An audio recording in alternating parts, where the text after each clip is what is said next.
Ito na po ating dol. Tapos natin maghakot, mag-umot. Tignan na natin dol.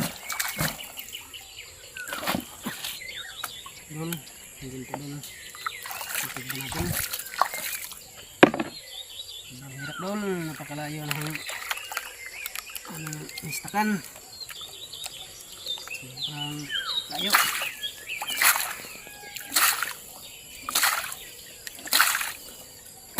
Nalang ginto naman dol.